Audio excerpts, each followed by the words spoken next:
Alrighty, this is Little Rhody Sports Talk, Week 3, podcast number 3, whatever you Welcome want to back, call it. Greg. We're back again.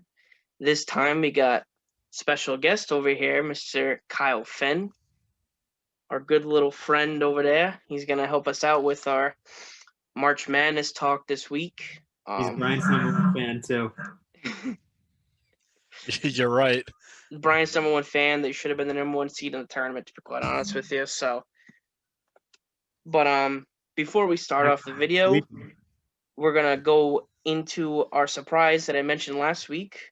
Our videos from now on are now gonna be brought to you by Anthony's Jewelers.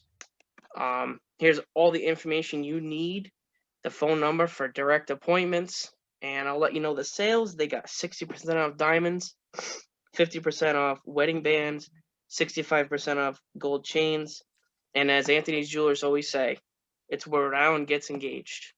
So that's going to be our future. This is all going to be part of our videos now. So we're going to good to go. Now we're going to get into the conversation. Josh, if you wanted to maybe kick it off. I know you watched a lot of college basketball. I did. Watched every single championship, and I got to say they were all exciting. Besides the Big East, Georgetown, they just destroyed Creighton. Not even a close game. Not even a fighting chance to Creighton. Yeah. Damn. But the other ones, so enjoyable. Crazy games. Like Alabama, LSU today, Bama won by 1 point. Yep. Illinois, Ohio State, overtime. They won by 3. And then yesterday, Oregon State with a huge upset. They were not even supposed to be in the, go to the big dance, but they pulled it off. They did it. Yeah. I just want to say this too for Alabama. That Shackelford kid just had a dominant SEC tournament. Yeah, he took over as their best player. I know. But their leading scorer all year, though. Yeah, he has. I know sometimes it goes back and forth with Petty Jr. and what's his face, Quinterly. Yeah, Javon Quinterly. They sometimes, and Herb Jones is good too. Yeah, they go. Those 3 or 4 players go back and forth between top scorer, top assist guy. They're all guards. But Shackelford, this whole SEC tournament. Yeah, this whole SEC tournament, he was dominant. He showed that he's ready to be the lead main guy.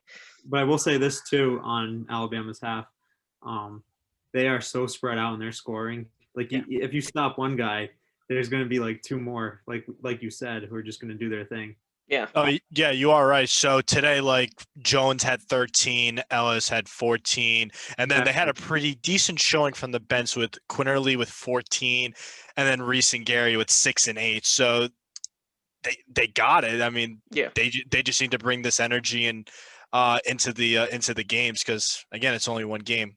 If Another impressive one time, they're over. Their scoring is very dispersed. Another impressive thing too, they lost freshman star guard Josh Primo. But Kobe Ellis, he stepped up big time for them, scoring 14 points, 2 of 4 from 3, and 6 of 8 overall from the field. Yeah. So that was a big help from him. For someone who averaged 5 points on the season. Kyle, did you have any surprise teams as you look over who won and who played and the seeds and stuff like that? Did you have any surprises? Like, were you surprised that Georgetown, for some reason, was a beast? I know we were talking about that yesterday. Yeah, well, yeah, Georgetown did have a very impressive game, and I'll be honest, I was quite shocked because, Creighton, they're used to this. They know how to prepare for big games and stuff like that. And to see that they lost by 20-plus points in such a blowout, it's so demoralizing for them. Like, I don't know how they're going to be able to bring energy into this game. I mean, it's good that we have the round of 64. They'll gain a little bit of energy back, though. But, I mean, that's just so demoralizing. Yeah, they could have survived that. Well, yeah, they could have had such a better seeding, face an easier team, and can get to the round of 16. But now with this situation, with who knows, obviously it's March Madness, of course. We could see them potentially losing the 64 or 32, depending on what kind of energy they bring. They can't have weak energy. Yeah. Not at all. For a team that was ranked all year, that was very disappointing to see them play like they did. It's not a knock against Georgetown either, because Georgetown has talented players. In the past couple of years, we've seen their a couple of their best players leave the program due to, outside of school issues or transfers, like Mac McClung, who was their best player probably last year. Too. who went to Arizona. He was a really good point guard. So their two top players transferred after last year's team, and for Georgetown, they didn't have the greatest, not the greatest best, but the greatest regular season and conference play, being 13-12. They entered the tournament with a losing record. Yeah, they finished up 13-12. So, that's good on them. And an interesting stat I did see on ESPN, they were only given a 0.4% chance by the BPI percentage to win the Big East tournament, and they were able to do that. Wow, that's insane. Imagine the betting odds on that. The betting odds are probably high. They remind me of the Miami Heat from the bubble over the summer. Yeah. Just the way they played with that tenacity, that they wanted to win. They wanted so much more than Creighton did. That's actually one question I want to ask both of you. I'm interested to hear your opinions. I said this to you yesterday, Josh. Due to the COVID season, and now I was talking about bringing up the scenario because they usually play in Indianapolis, which is a billion fans. It feels like, especially when you're on the main stage, you're playing at benches. So many fans, different crowds, so many different teams. You're in the Final Four. You might be 20,000 fans might be there because of teams you didn't play against for no reason. It's just a bunch of fans ready to watch you play. Do you think a COVID season where now only 20% of the fans are going to be in there, do you think there's a better chance of a Cinderella team being there or getting there? I know there's always one every year that hits a run, but do you think there's going to be more upsets this year because of the crowd? It's tough to say because, every team pretty much didn't play with a crowd this year. So it's kind of tough to go off of that. But I will say this, too, in general. In regular years, mid-majors don't really play in front of a packed crowd ever. So it's just tough to go off that. Yeah. For me, when we see the games from past, like in 2016, 2017, all that stuff, there are games in the round of 32, 16, games that really a lot of people don't usually plan on watching. Those are usually the most exciting games. I mean, agree. There are times when teams are down by 25 and there'd be 10 minutes left in the second half. And then somehow, just off of little mistakes that the other team does, they're suddenly, of course, with the help of the crowd, with both from the other teams and their supporters, they just slowly gain momentum and get back into the game. And then they either lose by a close amount or win by a buzzer being shot. So the crowd definitely does have such a huge impact with motivation and just bringing energy and keeping it going. Yeah, I think to answer my own question, I think you don't necessarily need a crowd. It should be based off your talent and your coaching staff to come back in a game if you're losing, like you brought up the scenario. So I think to keep talking about the Indianapolis and with so many fans, I think if a team like Loyola Chicago does it again this year, gets to that point, they're not used to, they're used to playing not that many fans. But Kansas, the Kentuckys, the Dukes, I know Kentucky and Duke's not in there, but they have such a big they play a sold out crowd almost every night. They sold out crowds. They're so used to it. But this year it might be they ride on the energy sometimes. If they're losing a game, they might not be supposed to be losing. They ride on that energy of fans to I will say this, run, get them back in the game. That is a good point too, because I wonder what teams underperformed without a crowd. Maybe that's another question. You can say the same thing, like I said, Duke and Kentucky this year had such underwhelming years. I think, with fans, probably doesn't really make a big difference because the talent-wise, they just didn't play well. They are college kids, so they feel the pressure more than the pros. 100%. But sometimes the pressure goes away. As soon you might make a bucket, like a posterizing dunk or something, and the fans go crazy. Your momentum shifts in your head. All of a sudden you get all the confidence in the world. Some kids just rely on it. So it could also be the killer to some games though, because there'd be some games where you get the crowd going a little bit and then you get yourself going. But at the end of the day, if you're not hitting your shots and you're shooting for example, Russell Westbrook numbers of 4 and 12 and stuff like that, and especially this is just one game, you got to be able to be aware that you're damaging your team by missing more shots than you are making them. So always try to let the play develop, find a back door, get a screen, at least get something, or at least send your best people to the free throw line, because absolutely that's a big part of it. Send your best shooters to the free throw line. Yeah. Especially because as soon as you get into the bonus, you got to take advantage of the one and ones, and then as soon as it gets to the end, when they're trying to save. Yeah. You don't want to send the big man who's shooting 50% from the charity line to go. That too, and also again, I'm always used to watching NBA for most of my time, and then going into college for February and March, and then a little bit of April for the Final Four. You forget that there's 5 fouls traditionally in a college basketball game. Yep. We're always used to watching 6. Right. Yeah. 6 in and backcourt 10 seconds instead of 8 in the NBA. Shot clock's different. Yeah, but just to transition, Aaron, if you want to bring up the bracket now, and we can talk about that a little. We can give you some live first reaction picks. Actually, just to show you as well. So we brought this up. This was interesting. Josh brought this up. This is the before we show you the bracket. Here. This was all the bids to show you who. Basically, this is to show you which conference is competitive every year and which one isn't. So it's shocking to see Big East only have 4 teams, because in the past couple of years we're so used to seeing them pull 6, 7, 8 teams. But just looking at it, you can see the Big Ten. Big Ten is a massive conference this year. Yeah, they have the most teams, right? Them in the ACC, I want to say. Yes, I think so. So but they've had those middle of the pack teams the past couple of years start to come up now and become an elite level. Coaches starting to get these recruits and stuff like that. So. And the same thing, Big 12 with Texas, Big 10. Illinois they had a good today. year. That was a fun conference to watch. Very talented conference. Yep. Bottom week, with Iowa State, TCU, and Kansas State. But those 7 who made it, they're all really good teams. Yep. ACC got 7. That's not surprising. But I've said it before. They didn't even deserve that 7. Syracuse should have not gotten in. Sorry, Syracuse fans, but your team did not deserve it. It's not a great conference this year. You guys barely beat Kyle's Bryant, so... There's that. That is true. It came down to the last shot. I mean, that would have been a crazy upset had that happened. I wish, but listen, the upset happened in my dreams when I went to sleep that night. It happened in my dreams. I did a nice stat that I did actually just come across. 9 teams is the most the Big Ten has ever had participate in a tournament. Wow. And the last time they had that high of a number was 8 in the last tournament.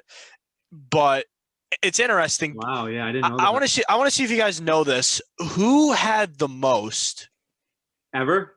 Yeah, I'm gonna go with the ACC, but not. Yeah, I was gonna say ACC. ACC is probably the top answer on that question. And if not them, SEC, but not confident on the ACC. But I'm gonna go with them. Well, guess what? Both of you are wrong. Who is it? It's the Big East with 11 in the year 2011. Wow. I guess that kind of makes sense. I was thinking of the new Big East. I mean, obviously the old Big East was the conference to be in. But I'm not sure what year that changed. That fell apart. But it seems like, I know. It was after Louisville won, right? Almost. Wasn't Louisville's last year? The year they won, wasn't that their last year in the Big East?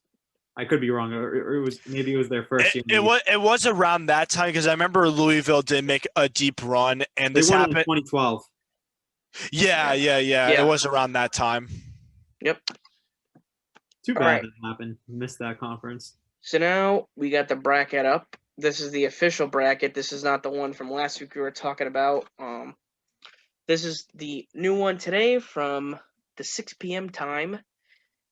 And we're going to start off with the West bracket. I'll let Kyle and Josh start off their opinions based on matchups and who they think. Why don't you tell us what you think there? Well, I'm going to start with the Oklahoma-Missouri game first, because obviously we still have. Game. Yeah, we do have another game with the before Gonzaga, and that matchup can be decided. So let's go Oklahoma-Missouri first. So, I mean, they're pretty even. Points per game wise, 69 69 for Oklahoma, 72 for Missouri. Conference, they were pretty even, nothing too major, and points per game, they average around in between the 70 to 75 mark. Biggest thing though that Oklahoma had difficulty this year was winning against top 25 teams, and they went 5-7 compared to Missouri's 4-2. Yeah, I think Oklahoma did beat Alabama. That was probably their most notable win. Yeah. How they do the conference matchups, which I Mhm. think was a great win for them. But then after that, they started to go downhill, Yeah. which is not a Would good you sign. They peaked too early, in my opinion. would you But still a consider good their team. 5-7 record against top 25 teams? That's not great, obviously, but No. that also shows you that they're battle tested. The fact that they did go 5-7, almost 500, shows that they can Exactly. still win some of those games. Yeah. I'll disagree. I'll disagree with that because the way that they finished really hurt them because they went on a 4-game losing streak. Yeah, That's they about finished very poorly. Yeah, that's about the worst thing you could do, especially like when you're trying to get a good seed in your conference and then go into the dance. They basically essentially shot themselves in the foot. I think they could have been in the area of a 3, 4, or 5 seed instead of an 8. Yeah, Yeah. absolutely. Couldn't agree more. Sometimes it's that losing streak. Missouri was another team who was kind of hot earlier in the year, then kind of fizzled out. I know they have some good seniors with Drew Smith, Xavier Pinson, but Yeah. the Yeah. other Smith brothers. I know they're not brothers, but they all. Yeah, biggest like thing for for last name Smith. Yeah, biggest thing for Oklahoma, small ball. They have difficulty against that for some reason. I don't know. I think staying in a 2-3 defense is going to be their biggest thing. You're going to get too tired out when you play, especially because you got to conserve energy throughout the whole game. Those games can go forever. Yeah, that's going to be an interesting matchup. But next game at Creighton and UCSB. I saw UCSB's record. I think they only lost like 4 games, so I could pick them as a potential upset. I'm not crazy about that Creighton team at all. They kind of they were hot early. I liked Denzel Mahoney and Jefferson as well. Obviously, Zegarowski's a good player, but I don't have any faith in Creighton, so I could see that as an upset. Yeah, I'm gonna go with my gut. I've always said Big East is very weak this year, so I don't think any of these Big East teams are gonna do anything. Honestly, the best team in the Big East might be Georgetown, which because they're the one that's on a roll. Creighton, like Kyle, like you said, the whole momentum thing. It's so tough. You just got obliterated by 20 plus points to a team that was just above 500 with winning that game. So at that point, how do you look back at that and say, like, damn, we just lost on the grand stage at Madison Square Garden by 20 plus points to a team that was like a 10-point underdog to us as we're ranked. And they still got a 5 seed out of this, which is disgusting because I don't think they're really that good. They have 2 good guards. That's it. Their team's really not that deep. Their coach is having issues the past couple weeks with his comments. Team is just not doing well the past couple weeks. They did make the Big East championship, but I think they had an easy road when Villanova got hurt. Yeah. Biggest thing you do have to keep into consideration with UCSB, I think they'll get butterflies when they go up against Creighton because this team did not play anyone in the top 25. So this is really going to be their first shot with real competition that's been up there. So yeah, I think they'll. I don't know. I just don't really have a whole lot of faith in it because usually teams that go up against the top 25 team for the first time in the whole season, they just look like they don't know what the hell they're doing. So I think butterflies will definitely catch into them.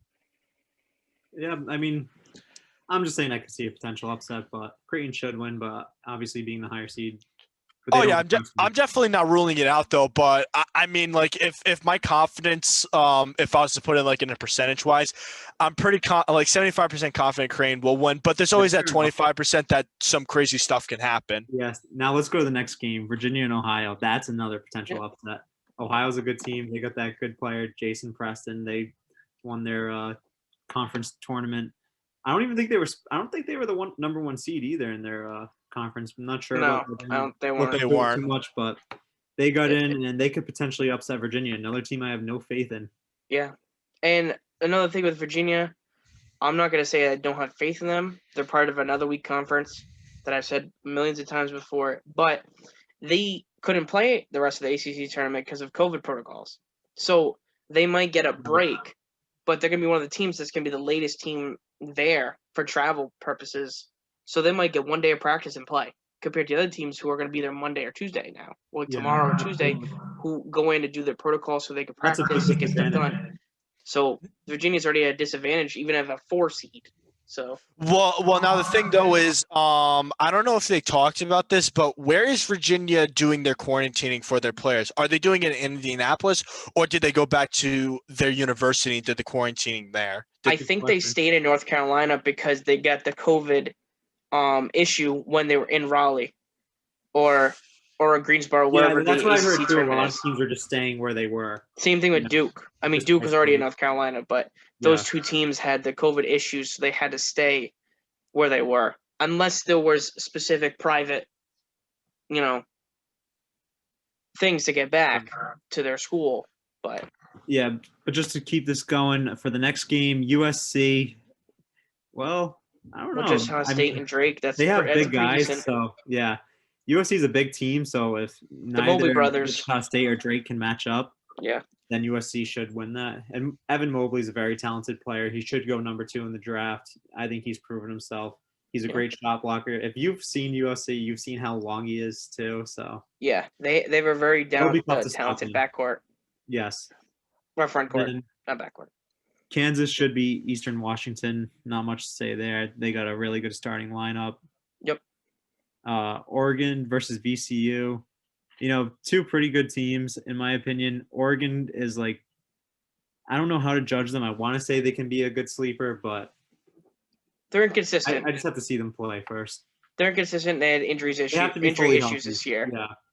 So Will Richardson's a very good point guard. I loved watching him with Peyton Pritchard last year, and they're back at full strength now. So that's what makes them dangerous. Them having the 3-headed monster back on top of Richardson coming back, who's their leading scorer, I think, or one of their better scorers.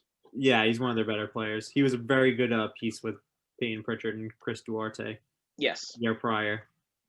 I did really like VCU how they played today. They did their. I like that they kept themselves in the game for a long time. They did. I was shocked at how they did today against Bonaventure. Yeah, I didn't watch that game. So how St. Bonnie's they do? Yeah. I know VCU's got a really good player, that kid, Nashawn Highland. Yeah, I mean there was times where coming out of the half deficit was about 5 points. It went to 15 for Bonaventure, but VCU gets on these hot streaks where they can come back. I mean, there was a point where game was tied and it was at 2 points. They were only down. They can really turn up the energy when they feel like it. I think VCU and Oregon. That's going to be. I think that game's going to come down to a last second shot. That's just my prediction. No, I agree with that completely, dude. All right, so we'll move on. And then we got Iowa, Grand Canyon. I mean, that's pretty self-explanatory. Yeah, Iowa sweeps them. So we'll keep going down. We'll do the whole left side first, and then we'll do the right side. So next one, we'll do Michigan. I know Michigan lost Livers. So he's out for the whole tournament? Michigan said a couple days ago he's out indefinitely. Yeah, that's what I saw. They didn't say. They didn't rule him out yet, though, right? They said it was something to do with the stress. It was a stress reaction in his foot. So my guess is some sort of fracture in his foot. Yeah. Or ankle. Yeah, probably pretty swollen. He's not coming back. Unless without him, I can't see them going very far. Yeah, I mean, I have them winning the first round because, a 1 versus 16, this is not Virginia. Yeah, no, who's going to stop Hunter Dickinson from Texas Southern or I don't even know. Mount St. Mary's. Oh, yeah, Brian. Mount St. Mary's was another team that barely got above 500 but won their conference tournament. Yeah. So, this is where it gets interesting, though, because we were just talking about Michigan, but both of these teams in LSU and St. Bonnie's could knock out Michigan in the second round. LSU upset Arkansas to make it to the conference championship. And Trendon Wofford, he looked really good today. Yep. He wasn't missing. He had 30 points, and they barely lost, dude. I think I want to say in the last play, he took a step back 3, and then it did not end well. But if he took a better shot, they could have easily won that game. Yep. So that's another one. I just don't really have a whole lot of faith in LSU. I mean, they just really make poor choices at the wrong time, and it really kills them. Perfect example was today against Alabama. Poor decision making at the end, and they just essentially they had the lead in the last few minutes, right? down 1 point, and they shot a 3-pointer to win the game instead of going back 3 too. I don't know. It's like they just didn't want to win. It's like maybe they want to be purposely a sleeper. I mean, it would make a great story. Like if they go really far, like it would be interesting to tell. Yeah, they were up and down all year too. Never really picked up enough traction to get ranked or anything. But they did have a stud freshman, Cam Thomas, one of the leading scorers. Yeah, Cam Thomas is a stud. I think going into the game, he was averaging 23 points per game. Yeah. But he's a little trigger happy, though. That's his problem. That comes down to the poor decision making with him. You know, sometimes he takes bad shots. Yeah, LSU's just a team I don't have a whole lot of confidence in. If they go back to the tape and they do their homework and stuff, they got it. I think they can beat Michigan, no problem. But they just got to eliminate the poor choices. And this next one is part of the whole 5 to 12, 5 and 12 seeds. I feel like every year there's always a 12 beating a 5, and there's always a 13 beating a 4. It just happens every year. And I think this is the game where the 12 beats the 5. I know on the top bracket we were talking about Creighton. Realistically, I'm just not a big fan of Creighton. Bias aside, I think they win that game, but it's going to be close, I think. But this is the one I think. Georgetown is on a huge momentum streak right now where they've played well. They beat the teams they were all underdogs against, and they defied the odds. Colorado's a good team, but sometimes it doesn't matter if you're a good team in March. They've been hot and cold too, though. They lost to a very bad Washington team. So sometimes it doesn't matter. It doesn't matter if you're a good team in college basketball just because you're talented or ranked or whatever. You might just run into the wrong team at the wrong time, just like a couple of years ago when Loyola Chicago and UMBC beat Virginia and stuff like that. Like sometimes you just run into a team that gets hot and you can't keep up with them. Those lower conference teams. Georgetown's probably on the same level as that Oregon State team that just beat Colorado. Yeah. So keep that in mind. But yeah, the one thing, and this is going to go into our next game with Florida State. I can see them winning Colorado though, but Florida State, I don't know. That's going to be interesting. I mean, Florida's they've done pretty good. I mean, they have very few losses. I'll give them that, but they also haven't impressed me to make them think that they can have a good run. Florida State is deep and they're big. They have a couple decent shooters, but they're a very big team. Yep. If they run into a team that can shoot the ball, and I'm looking at the statistics right now, UNC Greensboro only shoots 30% from 3. If you're going to beat Florida State, you need to have a good third. What does Florida State shoot from 3? They shoot 39%, but they shoot. They were like the third least. I remember seeing that they were like the third or fourth least volume shooting 3-point team in the ACC. So they weren't shooting that much. They were very reliant on their forwards and bigs to get their points. Scotty Walker, he was a good freshman. Didn't he win 6th man of the year for the ACC too? Yep. Yeah, he's a good passer. I like his game. So biggest thing for Florida State is their offensive rebounding. They have 5 players that average 1.5 rebounds on the offensive side per game. That is unbelievable to think that you could have 5 players to have 1.5 boards or more, and it's going to come in clutch, like especially down in the end. Especially like nerves are going to be building up, and you're just going to be missing shots sometimes. But to be able to have people you can rely to trust go up and grab the board and create that play for 15 seconds or 20. I forget how much the shot clock is. I think it's 20. 30. In college is 30. It's 30. In a reset? Okay, I thought it was 20. In a reset, it's 20. Like if they get that's what I thought. Shot clock, sorry. No, but in a reset. Okay. Yeah, so like that's a lot of time. Like you're going to have the team scrambling all over. Like you're going to have people running, getting in position to get a kick out, open 3, or someone cutting in for a dunk.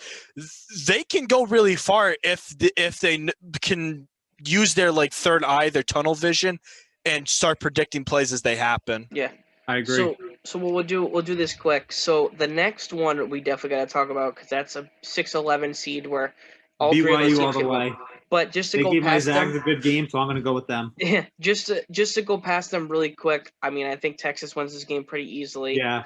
I know this is a 7-10 game, but I think UConn wins this game pretty easily. UConn's actually pretty decent. They got 2 really good guards. Yeah.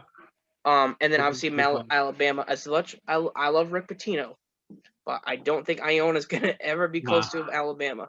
Shout out to him, though, for making it here. Coach K didn't even do it. I hope I hope Good Rick for him. Pitino makes me eat my words for saying that. I really want him to. Like, I want him to win so bad. But How much you think you're gonna lose by? That's the question. well, here's the thing. It's either Iona wins this game like 63-59, or Alabama wins this game like 85-50, and it's not gonna be close. Okay. Because Alabama is very streaky shooting. They shoot a lot of threes. So if they're hitting, Iona's not a big like scoring team. Like if you look They at had their 2 COVID pauses too during the year, didn't they? yeah, Like if a you look at their pretty long one, stats, too. like they're shooting decent field goal percentage, 3-pointer Iona, but they're not a high scoring team. Alabama was a very high scoring team and a very good 3-point. Well, not very good, but volume threes. But since they shoot Did they so shoot many, they make so 38% many. from 3 for the year? Alabama shoots 35% from 3. Oh, I thought they shot a little better, but Oh yeah, because they're volume. They're not quality. They're quantity. yeah, you're But- not lying on that one. But sometimes their quantity, when they get They to live and die 25 by the threes up, 3. they make 12 of them. Yeah, So I mean, listen. Iona just needs to watch the tape from today's Alabama LSU game, and I mean, I think if they follow exactly what LSU did, you could put them pretty in check with Alabama. I mean, Yeah. It all depends. so let me Now- ask you guys this though. Now, just based on this side, before we go to the next side, who's playing Gonzaga in the Final Four? Wow. I mean, do you I'll have take Gonzaga Alabama. going that far? Well, let me say this: on Gonzaga's side, they beat Virginia, they beat Iowa, and they beat Kansas. So, and they beat them pretty comfortably. You know what, Josh? I hope that Georgetown somehow makes it to the Final Four, and then when they face against Gonzaga, I hope they give them the spanking of a lifetime. Yeah, that would That, be crazy, that but would that would make my Don't day count on so it. much because I know you'll cry. You'll be like, "Oh my God, how did this happen?" yeah, that will be me. I will be crying, and then I'm gonna come for you. yeah, so just to go back on that 6-11 game before we move on to the right side really quick. Now, BYU is a good team. They gave Gonzaga a run for the money in the conference tournament championship game. They have a talented team. They have a very deep team as well. A lot of those teams in that conference just have naturally deep teams. Whoever's the top 2 with Gonzaga, always deep.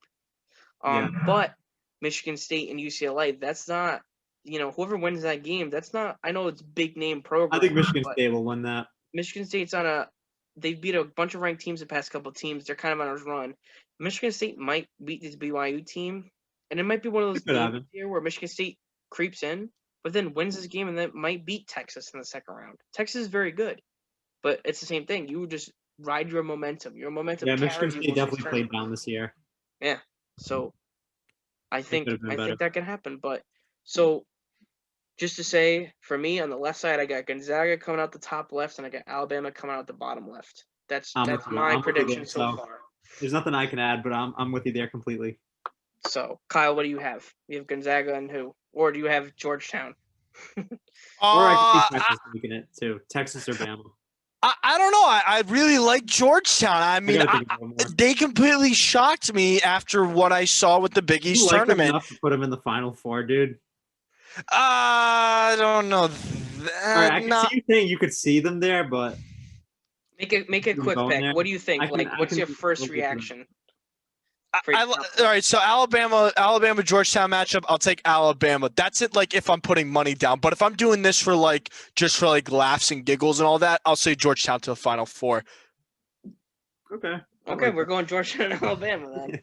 Hey, listen, you got to take risks. Wait, no, Georgetown and Alabama are in the same thing. I'm talking about what's top left. Do you have Gonzaga?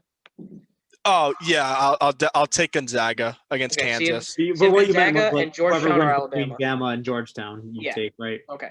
So you have Georgetown and Alabama in your Elite Eight. Mhm. And then you have Gonzaga going to your Final Four. Mhm. Okay. Beating All right. Kansas. That works. Okay, so top right. Oh, Obviously, we don't lovely have to talk- Baylor. We Lovely, don't got to talk lovely about Baylor. I can tell you that much. Baylor's not going to lose to Hartford. Are you No, sure about that? I'm pretty sure about Pretty that. positive. Okay, good. Baylor can play left-handed that game, and I'm pretty sure they're still better. Baylor's deep, man. They're a good Now, team.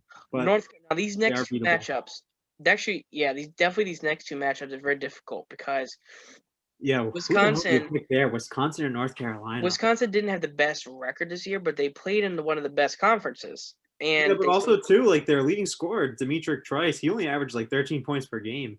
yeah, they're They not weren't a high-scoring team. no, but they played in a good conference that had a lot of good defenses good and offenses. defensively. So nobody was scoring a lot in Wisconsin. But North Carolina, Big team. past couple weeks, they've been there. They've just been good. My only issue with Wisconsin is they just took too many L's this year against top 25 teams.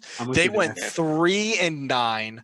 Yeah. I don't know how they can feel confident going up against UNC because knowing right after you're going up against Baylor. Yeah. I don't know how the hell they can feel so confident. I would feel so demoralized. Baylor beats either though, so it doesn't matter. Yeah. But next team, I can see Villanova losing to Winthrop. That's my major loss, upset. One loss all year. It's my major upset. If that Moore kid doesn't come back, if that Moore kid doesn't come back and play for them, I 100% can tell you that Winthrop, I think, is beating Villanova.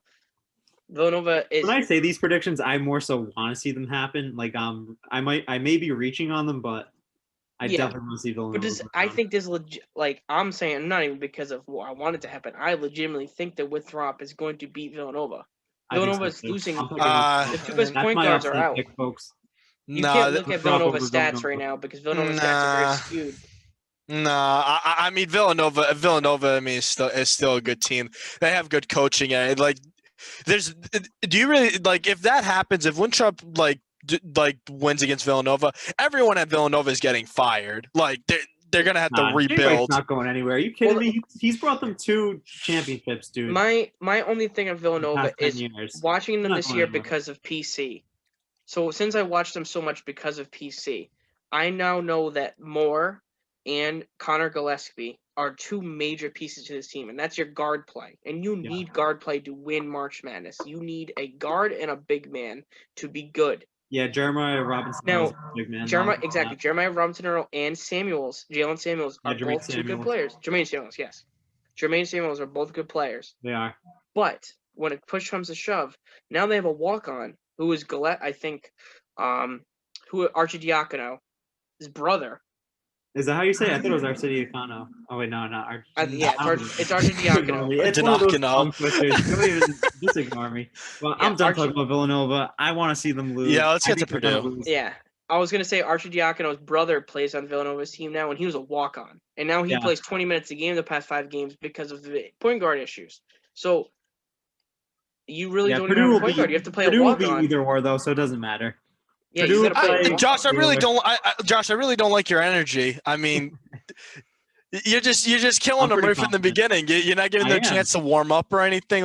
You just want to, say, just get out of here. I don't want to see you. Just get out of my face. Yeah, exactly. Get them out of here. They should have been better. I mean, granted injuries, but they haven't shown anything to me this year. All right. Furthermore, Purdue will beat North Texas. I like Purdue. Yeah. I like Travion Williams. He's a good player. And I like Jaden Ivey. He's a really good freshman. And then Zach Edey, that big kid, he's like 7'4", so can't see them losing in the first round. Yep. And then to move on, you just talked about Arkansas? No, I did not mention Arkansas. Arkansas, Colgate. I mean, that's pretty self-explanatory. I think Arkansas. Yeah, we didn't say Texas Tech or Utah State. Oh yeah, Texas Tech, Utah State. I like Utah State. I don't know too much about Utah State, so they have that really good big man. What's his name? Quimus Nita, something like that. Nemus Quetta. Yeah, Nemus Quetta. He averaged a double with 15 and 10 and 3 blocks too, right? Wasn't he like the leading blocks per game? Yeah, I think it was 2 blocks, not 3 would be out of this world if he was able to get average 3. I think it was. Fact check me. I will certainly do that. We can continue this conversation though while I do that. Yeah, so we'll move on from that. I think Texas Tech still wins that game. It will be closer than you think, but Texas Tech has good guard play. But I can see Utah State winning. If you're feeling ballsy and you want to take an upset, that's a potential upset. If the people who watch us and the people want to use Texas Tech is good though. Don't get me wrong. So yeah, they are. They're very good. They're a talented team. Okay, so to go back to Nemus Quetta, you are right. He did average 3.2. Yeah, so he's a paint defender. You know that I did say Huh? I want to say he's the leading getter, but I'm not 100% sure. I'm just looking. I just went onto his profile on ESPN. It says he has 3.2. I was thinking of his freshman year when he had 2.5. That's what I was thinking of. Yeah. Yeah, Utah State's been good though the past few years. Even his freshman year, if he's getting 2.5, you could tell it's not just a 1-year thing. He's just a great rim protector, and a good He's big also man. 7 feet too, and probably pretty athletic. Yeah. Not All right, probably, so pretty athletic. move on there. I think we all are in agreement. I think Texas Tech still wins the game, but it is an upset alert. We'll write that down for an upset alert game. Arkansas is going to win Yeah, cold. you heard it first here, people. Just saying. Florida versus Virginia Tech. Virginia Tech was supposed to be much better this year. They turned out to be not as good. I don't know what happened really. They just had a deep team, and for some reason, I don't know if it's a minutes problem. I don't know if it was a scoring Wait, Virginia issue. Tech, you're saying? Yes. I don't know. They I were mean, ranked all year too. To give them props, I don't know how they got a 10 seed. They should have been higher. well, because here's the thing though. Every time that got they a 7. well, hold on, because every time they played a top 25 team, they beat them. They did not lose against a top 25 team when they faced them. Right. That's the reason why they're in that position. Yeah, good point. Good point. They did have some bad losses too. Yeah. And But I then like Kiva Florida's a winning. pretty good team too. Yeah, And too bad Florida lost Keontae Johnson. And just to say, just for statistic purposes, these teams are very close to each other statistically. Both Virginia Tech's 45% field goal percentage, Florida's 46. They both shoot exact identical stats from three-pointer, 35.7%. They both get 24 and 23 rebounds a game, 8 offensive rebounds a game. So they're very evenly matched. This is a game that can literally go either way. It might be one of those games like Kyle said earlier where it's a last shot. A last second kind of shot. Second, whoever gets the last possession might win this game. One of the things I hope that doesn't happen this year was the Final Four game from 2019 when the ref decided it with that corner 3 foul. I hope, Phantom 3. And I hope that doesn't happen at all this year because I don't like when the refs decide it. I like when the players decide it. That really tells if they're ready and they missed for that the double big dribble show. too on Ty Jerome. Don't forget that. Yeah, we can.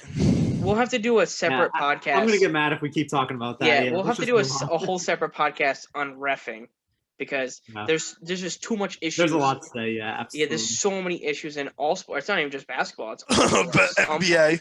Yes, definitely NBA. But Considering there's a whole scandal a while ago on betting, but we'll just ignore that. Can Ohio State lose to Oral Roberts? No, absolutely not. I don't know. I mean, no. I'll put $100,000 down on Oral Roberts. I mean, you know what? Just to say this, I hope Ohio State does lose to Oral Roberts because of this one specific story that Seth Towns transfer when he was supposed to go to Duke or Ohio State. It was later found out that he put Duke on his list of transfers just so he could put his announcement on ESPN. He never had a scholarship from Duke. It was only Ohio State. He was going there the whole time. He just put Duke in there because Duke called him once. So just to say that out there, I hope Oral Roberts. That's a definition of petty right there. That is, yeah. So I hope he loses first round. And he's a senior too, so he's not coming back. But Max Abrams on Oral Roberts averages 24 points per game, 24.2, winning one of the leading scorers in the NCAA this year. So if he shoots lights out, who knows? Anything can happen, but I doubt it. Yeah. So quickly before we move on to the last bracket and the last part of our segment here today, who do you think is coming out the top right? Baylor. Baylor? Yeah, I would go with Baylor. I would have said Baylor 100% a few weeks ago. Yeah. But as of recently, since they have, they lost a few times. They lost to Oklahoma State and Kansas. They lost twice all year. Yeah. I now think they're beatable, even though both teams they lost to were really good. Right here, I think the winner, if Purdue advances, I think the winner of the Sweet 16 game is going to the Final Four, Purdue or Baylor. I don't like Ohio State that much, not just because I talk about Seth Towns and stuff like that. I just don't like him that much. Any specific? Why you don't? Kind of just weak. I don't know. They just when I watched that game today with Ohio State and Illinois, I really was impressed that they were able to because they were down at one point where they were almost at 15. They were able to bring it into overtime, and I mean simply they played. I remember there was a stat that CBS showed they played 3 games. All either back to back or within a few days of each other, with 2 being on back to back. Their players had absolutely no rest. There was one kid, I forget his name. That name's gonna end up killing me. But he played about 80% of the minutes at Dwayne Washington. Huh? Which one? EJ Liddell, Dwayne Washington? I forget. They said Dwayne the Washington name had a great game today. Yeah, but the name popped up on the graphic, and he played 80% of the minutes. That really showed like that they're in this. Like if they're willing to almost like completely drain all their energy. Yeah, they're going all in. Yeah, that's determination right there. I think they can really beat Baylor. I like Ohio State a lot. The only reason why I say Ohio State's weak is just because every time I've watched them this year on any type of game, they're a very turnover-prone team, and they're one of the teams that's iso ball. They don't have – just watching them is like watching – pretty good to me. I'll disagree with you there. I like the way they move the ball. That's just based off the games I've seen. I haven't seen every single game. And statistics might prove good shooters too. But some of the games like today. Well, the reason why they do a lot of iso ball is because they're good at the free throw line. So that, like nowadays, like the referees are calling more than usual. Yeah. So they know that if they have any kind of contact, they can sell it. They can get to the free throw line, and they know they can knock down 2 of their shots most of the time. That could also hurt you though, because if teams like that like to go foul hunting instead of playing actual basketball, at the end of the game, if you find one ref that's like, no, we're going to let you play today, your whole formula could go out the window because some coaches actually just work with that. They're like, oh, we're getting fouled all game. Just keep doing it. And then, I like their team. I think they have a lot of guys, they got E.J. Liddell's really good, Dwayne Washington, Suing, 3 guys they got good players. But, like I said, I think I would go with Baylor, Purdue. I'll probably pick Baylor. Baylor's definitely the safe pick, obviously. Yeah. All right, so just to finish up this bottom right quick. Yeah, we'll go through this one quick. Illinois and Drexel, we don't have to go in depth on that. Illinois is going to win that game. Loyola Chicago, Georgia Tech. Loyola Chicago is a great story, but Georgia Tech is on a great streak right now. They won a bunch of tough games. Right, yep, I agree. Georgia Tech. They beat a good FSU team in the championship. And they have a very good ACC they're led by a couple good players. They have Jose Alvarado. They have Moses Wright. And I can't think of the Mike DeVoe. Who was it? DeVoe. Yes, Michael DeVoe. They have 3 good players. They have a good coach with the weird looking mask. That's like the biggest meme lately. Yeah. Shout out to him. So I think Georgia Tech wins this game, and I like Loyola Chicago. I would love to see them go deep in the tournament again, but conference. I think ACC, even them being weak this year, I favor better conference play over a ranked team who's in a conference that didn't play too much. Yeah, I agree. To move on to the next one, Tennessee and Oregon State. Oregon State surprised and ended up winning their conference tournament. They could give Tennessee a run for their money, but Tennessee's a very talented team. They are. Only issue with Tennessee, though, none of their players average over 12 points. Yeah, who's the leading scorer, Jaden? They're very deep. They run a 7-man rotation. That's the biggest thing. So they're gonna. When you hit the tournament, though, that's what most teams do. Most teams don't really go past. The Springer kid. The Springer kid is this freshman, Jaden Springer. Yeah. He's a good player. Yeah, John Fulkerson. That's gonna be their biggest thing. Yeah, but depending on how far they go, which I hope they do, they can bring him back, and then they can. They continue to bring instead of having to rely off of people who haven't really played that much, they can bring him back, make him part of the key piece, like puzzle simply. Yeah, and they can get back to their high-powered offense. They just have to survive the first round. Yeah, I still think even with Oregon State's recent play, they did during that time. Oregon State did beat UCLA, Oregon, and Colorado, which are all tournament teams. Right. So. That's another 12-5. I'm telling you, these 12-5 games are very difficult to pick because a lot of these 12 seeds are conference tournament winners or random ones. So now we look at the Oregon State, we look at the recent weeks, we watch how they play, how they scored, and who's doing what. You know what's interesting, though, about Oregon State? March Madness teams who have a chance of winning, like Oregon and Colorado. So, and listen to this, too. Oregon State, like their leading scorer, Ethan Thompson, he shot 3 of 9, only scored 7 points, and they still beat Colorado. Yeah. Their leading scorer averages 15 points per game. So goes to show you that they have a team that's willing to move the ball to the hot player or move around. But Ethan Thompson will get the most attention. I think he's averaging like 16, 4, and 4 this year. 15.3, I think. Yeah, so 15, 4, and 4 probably. So he's there. With Tennessee, they're kind of like one of those high school teams that remind me of where their head coach would be like, the only way we're going to win the game today is if we have the most assists. That's the one. I don't know if you guys like have heard coaches say that though. But for my coach, when I was in high school, he said if we win on the assists, we win the game. That's kind of how Tennessee's running, and it's been working so far because I mean they have the number 5 and they're in pretty good position. The one thing I will say is I think Tennessee was one of the highest. Oh no, not Tennessee. Oregon State. They were one of the highest fouling teams in the Pac-12. So, and just looking at the free throw percentage, Really? Tennessee shoots 75% from the free throw line as a team, which is pretty decent. It is. So that's a 3 out of 4 hit. So, that might be the one thing that hurts them at the end of the game. They might lose by 4, but they look at the end of the game. They so to sum that up, 16 free throws. So to sum that up, would you guys agree? Oregon State top, but Tennessee comes out on top. Yeah, I would agree with that. Tennessee comes out on top. Yeah. Next one. So let's move on. Oklahoma State. I love Oklahoma State. Cade Cunningham, man. Cade Cunningham's going to dominate Liberty. It doesn't matter. I love Cade Cunningham. I love the way he plays. The kid is super clutch. Yeah. He's solidified himself as the number 1 pick in my opinion. Not even he's untouchable there. Yeah. Yeah, they won that game pretty easily. We can move on from that. San Diego State and Syracuse. Syracuse gets in as 11 seed for no reason at all. I think San Diego State crushes Syracuse. I hope so. They have a good coach. They play the 2-3 that maybe San Diego State is not fond of, even though if you're in college, I hope you're fond of a 2-3 zone. I think San Diego State wins this game by a lot of points. Well, I think they can make the game interesting for Syracuse. Syracuse is good at trapping players in a half court trap. They play an extensive, a very aggressive 2-3. Yeah. And they generate a great off of steals and blocks. So if they can stop San Diego from getting easy layups and stuff and make them take difficult 3-point shots, Syracuse has a good chance of upsetting.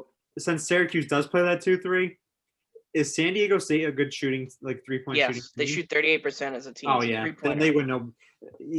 A good 3-point shooting team is going to be a 2-3 every time. Yeah. Unless they're cold, I think San Diego State as a team, if they're going to shoot 38% from 3-pointer as a team, and you're playing a 2-3, you're just giving them wing and corner 3-pointers. Absolutely, yeah. That's wide open free throw shots. To move on, again, West Virginia, Morehead State. I got West Virginia. Yeah, me too. I love West Virginia. Clemson and Rutgers. Now, this is a very difficult game. Rutgers. Rutgers, I'm going to go with them. Last week, I said it because of The Sopranos. Tony Soprano's team was the Rutgers. That's all the reason you need, Let's just go with that. Yeah. That's the only reason we're given. We're doing this for Tony Soprano. We want the Rutgers. Even though they lost 7 times to top 25 teams, we're not going to talk about that. No, we're going to throw logic out the window for the one time of this March Madness, and we're going to just go for Tony Soprano. The Rutgers are winning this game. Another reason I love Ron Harper Jr. I love the way he plays. He's a good shooter. Yeah, they have a good team. So. It's not because Rutgers gets in because of some BS. They are actually a good team.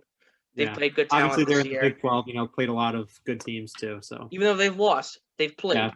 And Clemson's not really top tier talent. So no. I'm sorry. You guys aren't selling me. I got Clemson. You guys aren't doing a good job selling me there. That's unfortunate. You just got one wrong in your market bracket. And then to move on to the last one, Houston and Cleveland State. Houston is a very dominant team. They'll beat Cleveland State pretty single-handedly. Yep. So my guess out of the bottom right is I'm going to go with the higher seed. I'm going to go Oklahoma State as really? my 4 team out of the bottom right. That's going to be the one. Then I don't pick a 1 or 2. You know what's funny? I love Cade Cunningham so much, and I didn't want to pick the same team as you. I just can't not pick them. I mean, I don't know what to say. I just love the way they play. They've been so hot lately. They beat Baylor, who I think is better than Illinois. Because Baylor beat Illinois. Remember that at the beginning of the year. Yeah.